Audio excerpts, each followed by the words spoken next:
Dulunya perkebunan Cisarua Selatan, perkebunan teh Cisarua Selatan. Terus dari situ kontrak tahun 60 sampai tahun 80. Nah, setelah itu habis kontraknya dioper ke PT Bukit Garden. Bukit Garden Pengembang kan, Bukit Garden Dong Lestari. Nah, di situ masih bangun pila-pila tahun 80 itu. Tahun 80 dibangun jalan ini juga kan dapat Bukit Garden waktu itu belum ada jalan, belum ada listrik. Setelah gitu Bukit Gardennya bangkrut. Itu karena tahun 87 kan ada pembongkaran tuh. Nah, bangkrut dia. Memang waktu itu kan izin masih HGB. Nah, bangkrut, setelah bangkrut ya karena lahannya istilahnya nggak digarap kan sama PT Bukit Garden, itu digarap sama masyarakat. Kalau nggak salah itu tahun 78 ya, waktu itu ada kata-kata tanah yang terlantar harap digarap oleh masyarakat kan, itu ya mungkin memacu ke situ dulu penggarap teh ya langsung digarap. Memang di sini dulu udah kayak hutan lah, kebun tehnya juga tinggi-tinggi.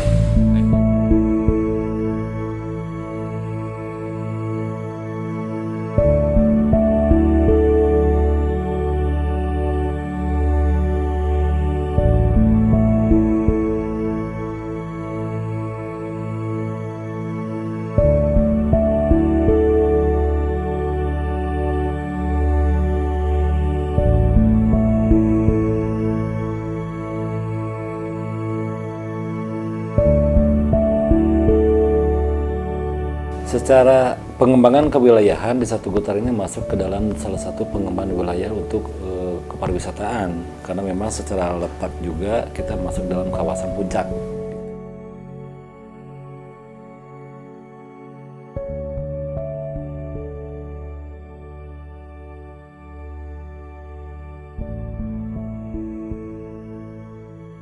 Dulu orang Jakarta dari mulai zaman Bung Karno menganggap bahwa puncak ini tempat yang untuk beristirahat, menenangkan diri dan sebagainya.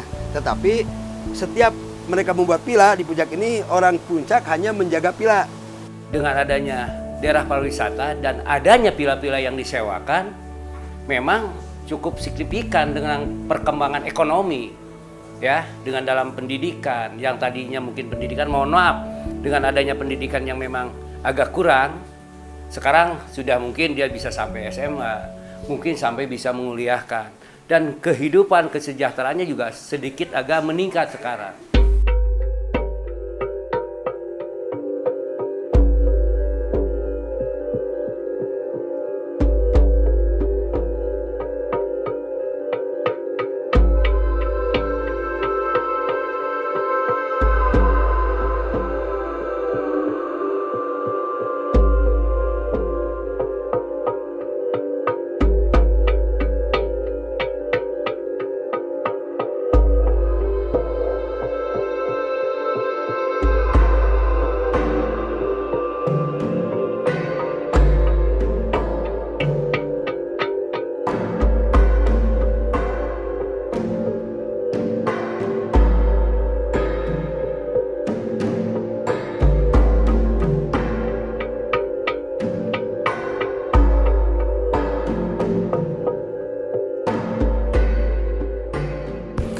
Dan setelah tumbuhnya sarana-sarana akomodasi ini dari sektor informal maupun yang formal, ini senantiasa berdampak juga kepada perekonomian masyarakat. Terutama kalau saya lihat sekarang dengan berdirinya ada beberapa resort, hotel gitu, dan ada alih fungsi dari rumah peristirahatan ke villa yang dikomersilkan, ini sangat-sangat berdampak kepada perekonomian masyarakat di Satu Utara. Yang memang secara persentasenya dulu kita agraris, dengan ketersediaan lahan pertanian, banyak masyarakat yang memang bermata pencaharian di bidang pertanian. Tapi berjalannya waktu di sini kan banyaknya alih fungsi, lahan pertanian ini beralih fungsi kepada sarana-sarana akomodasi itu. Kalau udah dibeli orang Jakarta kan mayoritas si penjaganya aja yang bisa bertani itu. Kalau yang tadinya tumpang sari kan ya kalau udah dioper alih ke orang Jakarta, jadi yang menguasainya si penjaga itu aja, penjaga lahan aja gitu. Jadi petani yang 10 itu berarti udah nggak bisa bertani gitu. Para petani di kita, karena lahannya memang lahan punya orang Jakarta, hanya dia menjadi petani yang buat hari ini saja, gitu ya. Artinya untuk hari ini, artinya bisa dia makan, hanya bisa menyolahkan gitu ya. Mungkin belum sampai ke depan, itu bagaimana cara berpikirnya. Karena lahan memang lahan terbatas, karena lahan orang-orang Jakarta yang ada, Pak. Dapat dihitung mungkinnya yang punya perusahaan seperti itu, penduduk asli Puncak itu ya dapat dihitung dengan jari. Kalau misalnya kebanyakan ini orang-orang luar yang punya itu. Jadi untuk penduduk sini itu kalau mereka yang benar-benar ikut masuk di sana mungkin mereka ikut menikmati. Tapi mayoritas ya itu tadilah, mungkin kalau di depan Puncak itu boleh dikatakan wah, tapi kalau di dalam bisa dilihat sendiri sekarang macam di lingkungan di sini. Kalau di dalam ya, kalau di depan mungkin Puncak kawasan seperti, tapi kalau dilihat untuk ke dalam mungkin bisa dilihat sendiri ya. Dulu itu dari mulai segi jalan-jalan masuk aja dulu itu lebar-lebar, sekarang udah sempit-sempit. Nah, ini adalah suatu bukti perkembangan bahwa di sini itu udah saking padatnya penduduk dengan tidak adanya lahan untuk buang sampah aja sekarang sulit. Jangankan untuk buang sampah, untuk ngubur orang mati aja di sini itu udah kesulitan. Sebetulnya orang itu bukan tidak mau buang sampah pada tempatnya, karena memang tempatnya tidak ada buat buang sampah. Dalam arti kata misalnya tidak ada tersedia tempat tertentu ini khusus bak sampah gitu ya. Di sini itu tidak ada. Karena itu tadi tidak ada lahannya. Ya sehingga buang sampah itu alternatif mudah. Kemana? Ke kali. Nah sekarang bukan hanya limbah daripada masyarakat, bahkan sekarang limbah dari hotel pun masuknya ke kali. Semakin banyaknya tamu ke Puncak ini, semakin banyaknya sampah.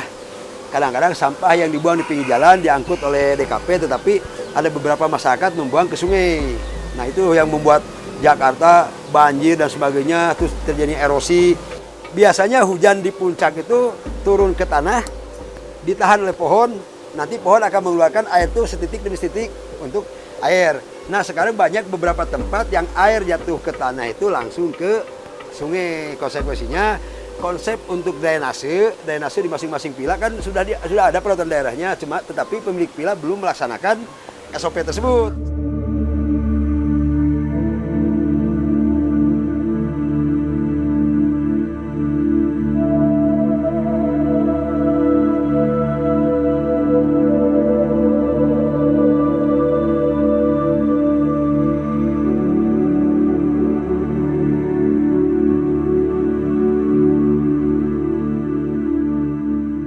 Setiap timbul permasalahan kaitan dengan banjir di ibu kota, pasti wilayah kita yang jadi sorotan.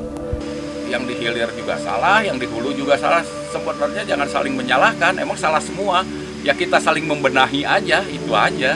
Di hulu ya kita benahi, di hilir juga kita benahi, itu aja.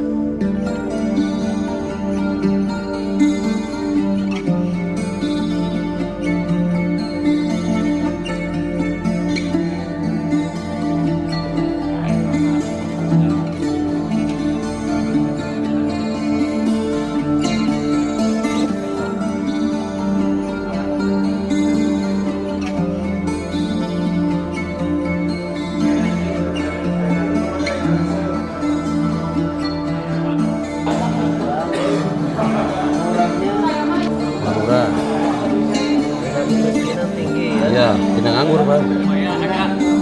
Ada tempat tadinya untuk pengolahan teh.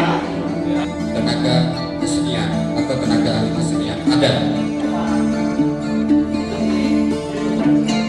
Desa Siaga membantu masyarakat yang kurang mampu, terutama ibu yang melahirkan dan berisiko tinggi. Yang kedua, kebijakan pemerintah kabupaten. Yang ketiga, usaha ekonomi. Yang keempat, pengangguran.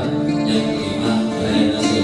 Ini pun bukan karya saya, ini berdasarkan kesepakatan rekan-rekan. Lingkungan hijau tertata. Yang pertama tindakan kita selaku warga, yaitu satu, meningkatkan kesadaran masyarakat akan hal tersebut di atas. Kemudian yang kedua, menjaga sumber mata air. Yang ketiga, penanaman oke ya Pak. Ada yang mau diubah dari satu program program apa tadi kira-kira misalnya tentang undang Musyawarah dan mufakat. Musyawarah dan mufakat. Nah, Secara tidak langsung mereka sudah merawat kelestarian alam itu sendiri. Karena apa? Seperti tadi disampaikan bahwa dikasih pupuk. Hasil diskusi kami adalah program yang pertama adalah peningkatan perusahaan dan pengusaha dalam meningkatkan kewirausahaan masyarakat. Begitu banyak harapan-harapan yang saya inginkan lingkungan. Pertama, adanya kebersamaan di tiap lingkungan ya. Kebersamaan dalam arti kata bentuk baik itu dalam kebaikan. Kebaikan banyak macamnya ya. Karena apa? Tanpa adanya kebersamaan mustahil kita itu akan membangun satu lingkungan yang baik.